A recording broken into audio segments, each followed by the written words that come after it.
This scene shows why Goku has always been and will always be the strongest warrior of all, and the characteristic that makes him different from everyone else.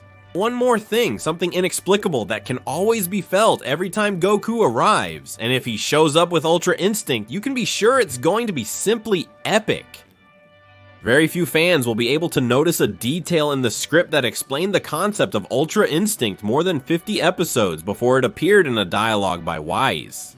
Quote, "You two are still thinking before you move, instead of just moving.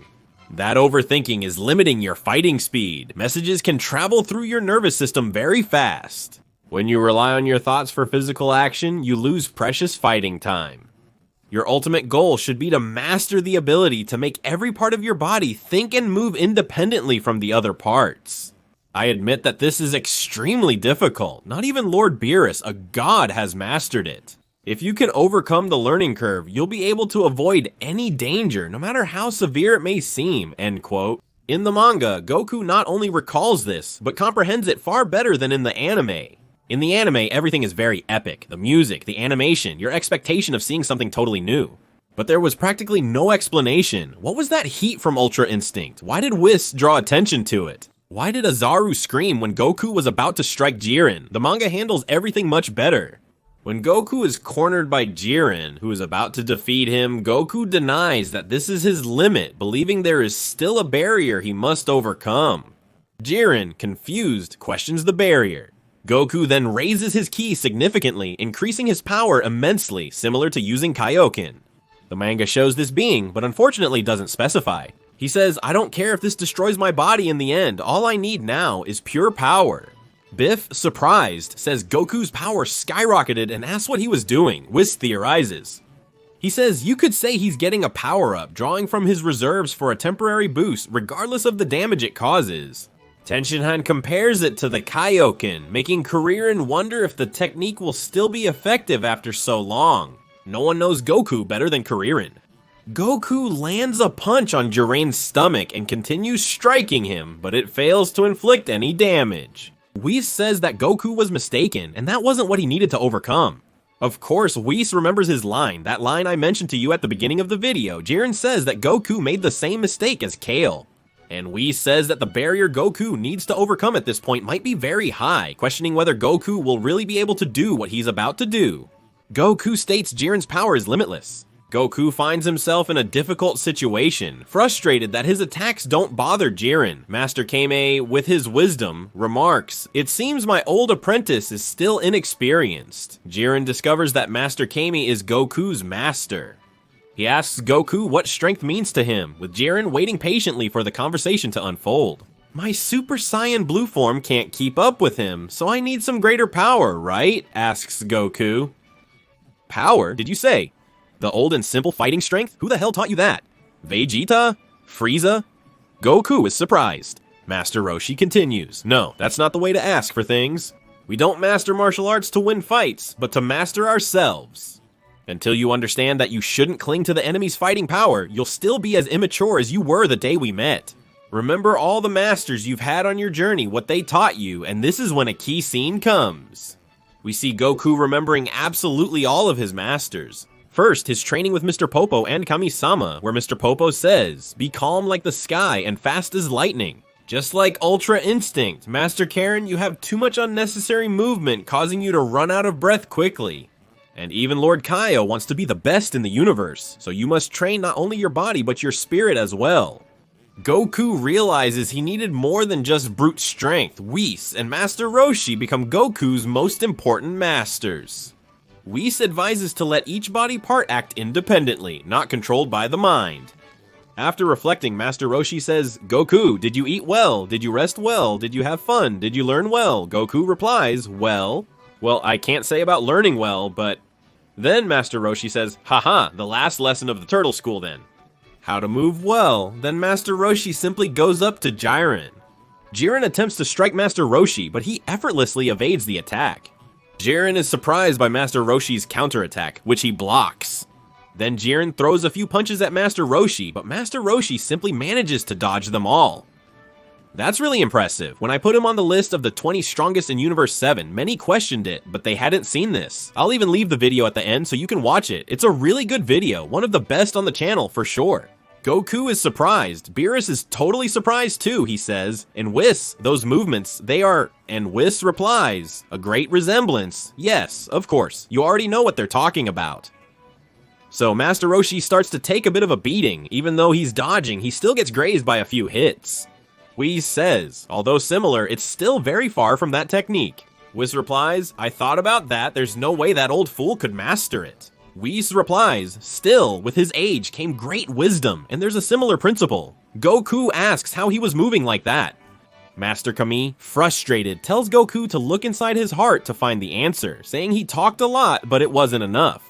And Goku is surprised. Then Master Kami goes all out towards Jiren, who dodges his attack and simply hits Master Kami, throwing him out of the arena. Master Kami sacrifices himself to teach Goku a lesson. Beerus, unsurprised, says Kami's fall was inevitable. Whis says Kami-Senin survived for a long time, but left behind something much greater, which Beerus doesn't understand. Whis says, observe, something in Son Goku has changed. What do you mean? Asks Beerus. Son Goku, does your master still have lessons to teach you? You lack experience. You'll never make it as a man. And Goku replies, perfect, I don't want that, because that would mean stopping while I'm always searching for more. Despite that, the old man remains my teacher. Goku says, head down, but with a fond smile. Jiren pushes Goku, causing him to roll in the arena, surprising everyone. Goku admits he was a bad student who never listened, but credits an old man for making him stronger. So even now, I am Son Goku of the Turtle School. So when Jiren is about to land the blow, Goku simply activates Ultra Instinct. Goku dodges Jiren's attack and appears on the other side of the arena, causing Krillin to wonder if he disappeared. Beerus is terrified. Jiren asks, what was that? And simply, Goku appears with Ultra Instinct, which leaves Beerus completely shocked. That move just now, was it really that? It seemed like it, right? Whis answers, hey, what is this special move you two are talking about? Asks Krillin. Whis answers, the ultimate technique that separates the link between consciousness and the body, allowing you to dodge any attack subconsciously, Ultra Instinct. In Ultra Instinct form, Goku looks at Jiren, who asks if he has surpassed the barrier to reach this state. Goku replies that he probably has. ve-JEE-ta is surprised and says, wait a minute, are they talking about Ultra Instinct? Jiren turns to Goku and asks if this is how he'll meet his end, with nothing else to show. Goku replies, agreeing it's time to settle their fight. Beerus says Goku achieved Ultra Instinct before him, calling Goku an idiot. Meanwhile, the East Supreme Kai prays for Goku. Goku simply strikes his pose, then they head toward each other. Just as Jiren was about to attack, Goku loses Ultra Instinct and gets hit directly, falling to the ground. Kuririn asks what happened. Whis replies that it seems it wasn't the true Ultra Instinct. Goku only managed to briefly tap into the technique, as it's not easily mastered. His determination has only just begun, Whis realizes that Goku will still evolve a lot. Jiren looks and says, know this, a man with so little determination will never triumph over me. Goku then finds himself fallen, as he says, it seems that what we saw earlier was just a sign of Goku awakening Ultra Instinct. Yusuke is outraged, saying that Goku is always messing everything up. ve-JEE-ta is clearly very angry, he says. He's one step ahead of me again. I can't stand this. How many more times is this going to happen? He is breaking into unknown territory while I struggle against my opponent. That's enough of this. I'm better than this, says ve-JEE-ta, exploding his Kai. Then he simply manages to throw Toppo into one of the arena's rocks, almost eliminating one of Universe 11's main fighters. Beerus notes ve-JEE-ta's aura has changed. Then ve-JEE-ta strikes Jiren in the face.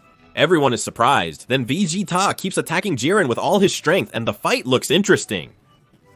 He asks if ve-JEE-ta's name is correct, and ve-JEE-ta confirms, feeling honored that he remembered. He says, did you fight Toppo while hiding your strength? Because that's quite a change. ve-JEE-ta replies that Saiyans evolved during battle, so his power from minutes ago is irrelevant now.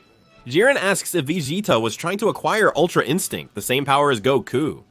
I gave up all hope on that concept. It doesn't suit me, including the idea of someone teaching you anything. I had no master or memories of my father, King ve-JEE-ta, teaching me the basics. No, I'm a prodigy forged by the intensity of individual training, which makes Whis and ve-JEE-ta curious. I wish I was reading ve-JEE-ta so I could see it. That would be awesome, just imagine. Watching the ve-JEE-ta tournament, ve-JEE-ta says, I was very close to losing my essence.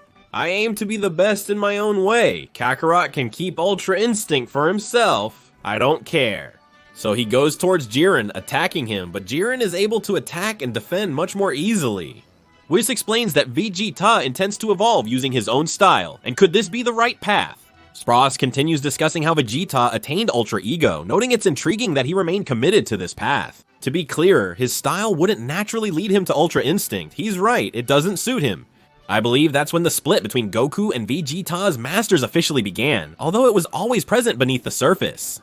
ve-JEE-ta asks, you may have been through many battles, but how many times have you actually put your life on the line? Unlike this bunch of idiots with their happy lives, I have the conviction of a man who has risked everything all the time. ve-JEE-ta lands a blow on Jiren. Goku compliments him, saying, not bad, ve-JEE-ta. While they rested on Earth and fought in small martial arts tournaments, I fought in hundreds of thousands of cosmic battles. I was pushed to my limit far more than he was. The Saiyans are a race of powerful warriors, so don't underestimate their prince. Jiren seems to have liked it, he says. You fought harder than anyone else, except for Goku in his recently ascended state. I acknowledge it. However, Jiren comes up behind ve-JEE-ta and easily knocks him down with an elbow strike.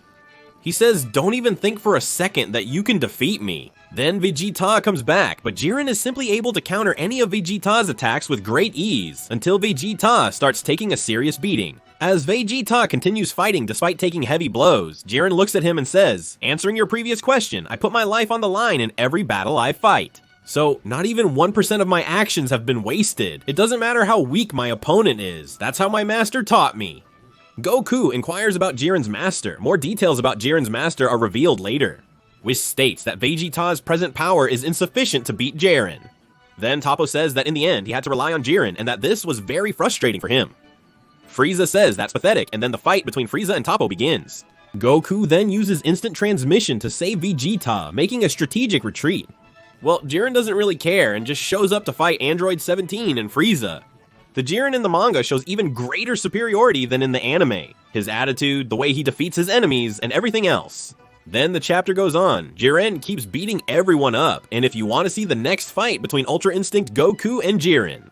With more detail and a bigger explanation, after all this time, please like this video. If there are enough likes, I'll make a part 2. Subscribe to the channel to catch the next video in this series. Check out the current video ranking the top 20 strongest Dragon Ball characters based on the manga. This chapter here is number 40, we're already at 101, so if you want to see it, just click here.